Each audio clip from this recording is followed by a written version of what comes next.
Exercise 5.2 and question number 9. क्या है question number 9? That is if the third and the ninth terms of AP are 4 and -8, है ना. Third term क्या है corresponding अगर देखेंगे तो third term is 4 and ninth term is -8. और अगर ये दो टर्म्स अपने पास अवेलेबल है तो आपको क्या निकालना है respectively which term of A B is 0. और हमें क्या पता करना है कि 0 किस पोजीशन पर है कि नहीं. तो हमें दो टर्म्स क्या क्या दिया है. So the given is third term is a3 is equals to 4. हाँ जी. और उसके बाद जो दूसरा टर्म है वो क्या है. Second term is a9 which is given as -8. ठीक है. और हमें क्या पता करना है सर. हमें पता करना है an हमें दिया है ना. an हमें दिया है 0, है ना. और हमें पता जो करना है वो क्या करना है n का वैल्यू.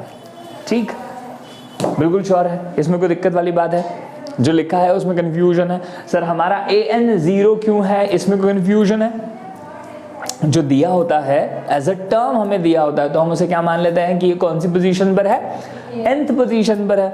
मगर हमें क्या नहीं पता है, वो n क्या है वो हमें नहीं पता है. हमें ये तो पता है कि वो कहीं ना कहीं हमारे सीक्वेंस में क्या है, कोई एक टर्म है. तो हमने उसे क्या मान लिया कि वो कौन सा टर्म है, nth टर्म है. बस हमें उसका क्या नहीं पता है, पोजीशन नहीं पता है. So we have taken n is equals to unknown. Okay. So ये अब हम सीख गए कि अगर हमको ऐसे दो टर्म्स अवेलेबल हो जाएं तो हमको इससे क्या मिल जाएंगे, दो इक्वेशंस. किसमें, a और d में. उन दोनों को सॉल्व करके क्या आ जाएगा, a और d का वैल्यू. an के फॉर्मूले में an अवेलेबल है ही, a और d यहां से मिल जाएगा. ये तीनों चीजें डालेंगे हम किस फॉर्मूला में, an is equals to a plus n minus 1 into d में. तो an available, a available, d available. तो क्या ऑटोमेटिकली निकल के आ जाएगा कैलकुलेशन में वैल्यू ऑफ n. चलो शुरू करो. सो a3 को हम क्या लिखते हैं पता है ना अब हमको, a plus 2d that is equals to 4. और इसे क्या लिखेंगे, a plus 8d. Same a9 में किसका फॉर्मूला लगाते हैं अपन, an का. तो क्या होता है वो a plus n minus 1 into D. और a प्लस n माइनस 1 में क्या आ जाएगा यहाँ पर 9 माइनस 1. तो ये कितना हो जाएगा 8 into D. So a plus 8d is equals to -8. ये हमने कहा इक्वेशन 1 ले लीजिए और इसे ले लीजिए equation 2. And as per equations can be easily क्या कर सकते हैं, हम इनका एलिमिनेशन कर सकते हैं. सो हम इक्वेशन नंबर 2 में से सब्ट्रैक्शन कर लेते हैं इक्वेशन नंबर 1 का. So a plus 8d is equals to -8, a plus 2d is equals to 4. और सब्ट्रैक्शन करते समय नीचे वाले इक्वेशन के साइन चेंज होते हैं. a से a cancel, 8d minus 2d नया साइन देखेंगे, पुराना भूल जाएंगे. 8d minus 2d is 6d minus and minus 4 is minus of 12. So d हमारे पास आ जाएगा -12/6 मतलब -2. तो d का वैल्यू आ गया -2. और क्या करते हैं फिर उसके बाद a का वैल्यू निकालने के लिए क्या करें बताएं. यस, यूजिंग इक्वेशन 1 क्या निकाला जा सकता है sir, a plus 2d equals to 4 में क्या कर लें हम, सर d की वैल्यू डाल दीजिए तो a निकल आएगा. तो a plus 2d is equals to 4. So a plus 2 into d की जगह पर -2 इक्वल्स टू 4. सो a ये देखो तो जरा कितना है ये, a -4 इक्वल्स टू 4. तो क्या -4 और +4 कैंसिल होकर 0 हो जाएंगे,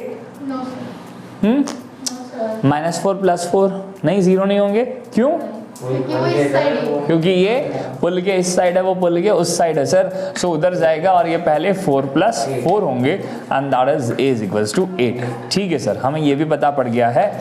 अब आखिरी स्टेप सर an का फॉर्मूला लगाना. n का फॉर्मूला लगेगा, उसमें अपने पास तीनों वैल्यूज अवेलेबल हैं. an is equals to a plus n minus 1 into D, है ना. ये रहा an का वैल्यू 0, a का वैल्यू आपने अभी निकाला है ताज़ा 8 n माइनस 1 और d कितना है बोलो जरा। सो d की जगह पर आपने निकाला है -2। I hope the things are clear. ठीक, इसके बाद so 0 equals to 8 plus sir -2 का n के साथ आप मल्टीप्लाई कर लीजिए तो कितना हो जाएगा ये -2n -2n -1 का -2 से मल्टीप्लाई करेंगे तो कितना हो जाएगा बेटा +2। ये ब्रैकेट के अंदर इसलिए कर लिया ताकि अगर आपने को माइनस प्लस में गलती होगी तो अपने को पता पड़ जाएगा। अब देखो ये प्लस जब अपन ने ब्रैकेट ओपन किया, ये ब्रैकेट ओपन करेंगे और बाहर अगर प्लस है तो क्या साइन चेंज होते हैं क्या? बचपन में सीखा है ना हमने ये। अगर बाहर माइनस होता तो ब्रैकेट के अंदर के साइन क्या हो जाते? चेंज, क्योंकि ये प्लस माइनस प्लस ही रहेगा, सॉरी माइनस ही रहेगा, ये साइन चेंज नहीं होगा। प्लस प्लस प्लस ही रहेगा, साइन चेंज नहीं होगा। मगर सोच के देखो अगर यहाँ माइनस होता तो minus minus plus minus plus minus तो चेंज हो जाते हैं ना। तो ब्रैकेट हटाया हमने तो it remains the same 2n, it remains the same as 2। ये 2n पॉजिटिव कर लो इधर ले जाके और यहाँ क्या आ जाएगा 8 + 2 10। ये -2 इधर आ गया, 8 + 2 10। So n is equals to 10 divided by 2। So n is equals to 8। What does this mean? इसका मतलब सॉरी है ना। तो इसका मतलब क्या है? 5 का मतलब क्या है? तो जो आपने हमें दिया था जिसकी पोजीशन आपको नहीं पता थी वो हमारे लिए दिए हुए सीक्वेंस में, वो जो भी सीक्वेंस होगा, जिस सीक्वेंस का 3rd टर्म इतना है और 9th टर्म इतना है, उसी सीक्वेंस में सर जो 5th टर्म है वो कितना होगा? 0 होगा, है ना। सो लिख लें यहां पर hence 0 will be the 5th term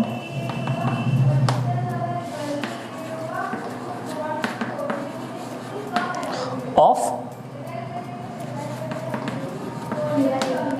given AB। हालांकि AP नहीं दी है मगर हाँ ठीक है, हम समझ गए, ठीक है।